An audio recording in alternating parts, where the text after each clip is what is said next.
questo è un libro, lo dicevamo anche prima, che è giocato un po' sull'ossimoro, sui contrasti che cozzano. Fin dal titolo, questo ghiaccio nero, che io ti ho chiesto e che tu dici perché questo titolo? Tu dici perché parte come un proiettile, sembra una parola unica, no? Ghiaccio nero. È vero questo, ghiaccio nero ha questa... Però se ci pensate, no? Se ci pensate contiene dentro un fortissimo ossimoro, perché il ghiaccio, lo sappiamo bene, non è nero, è bianco, è trasparente, diventa nero casomai se si sporca, no?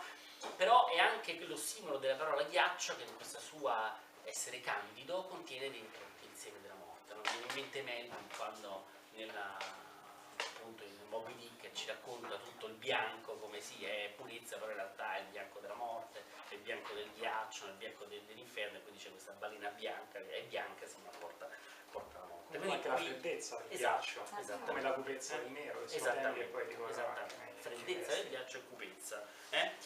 Però c'è anche il bianco, ecco qui, no? Bianco, nero, luce, notte. Poi andiamo a vedere nei testi, perché sempre nei testi si lavora nel contrasto, questo contrasto netto, tagliente. E questo emerge anche un pochettino, questo senso del contrasto dal dato strutturale.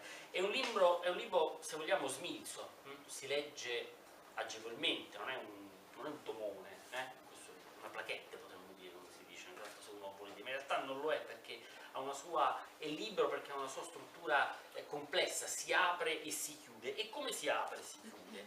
Si apre proprio nella sua struttura, è diviso in 3 sezioni, c'è un testo che funge da proemio, e lo è anche perché ci parla proprio della poesia, no? Il libro inizia dicendo: echi di spasmi fingono la poesia del dolore, no? Quindi ci parla quasi proprio della funzione della poesia, di che cosa vuole dire, no?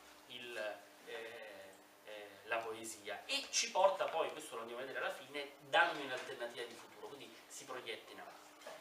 Dopo questo proemio ci sono 3 sezioni molto precise: cercandomi, quindi dentro di me, cercandoti, quindi fuori, e poi si chiude con questo meraviglioso fallimento, che è il titolo dell'ultima sezione. E anche qui, nel meraviglioso fallimento, c'è di nuovo l'ossimoro, un po' come ghiaccio nero. Anche questo è un titolo che parte a cannone, no? Boom, sembra quasi una parola.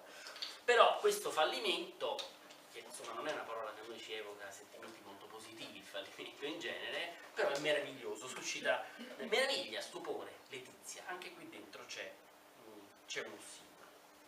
Allora, queste 3 sezioni, cercandoti, meraviglioso fallimento, in realtà hanno una funzione centrifuga, cioè ci portano avanti, ci portano fuori, e sono un viaggio.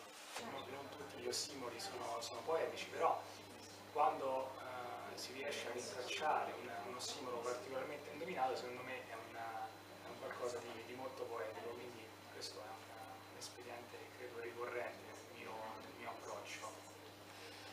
Un altro elemento di conferma è il riferimento a Montale, perché è uno dei miei riferimenti storici. Anche il prologo che citavi sì, mi ha ispirato per esempio la posizione di Il limine, i nostri di seppia. Graffi, che prima già abbiamo sentito.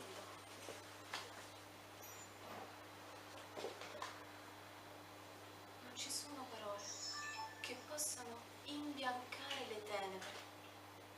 Non basta gettare qualche riflesso dorato per gridare al miracolo dell'alba. Il buio qui è solo intriso, ed è questa la ragione per cui l'ipotesi del volo equivale a fuggire da me.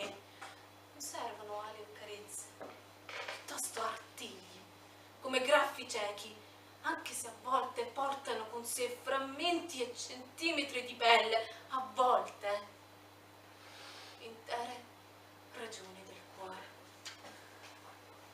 Pagina 41.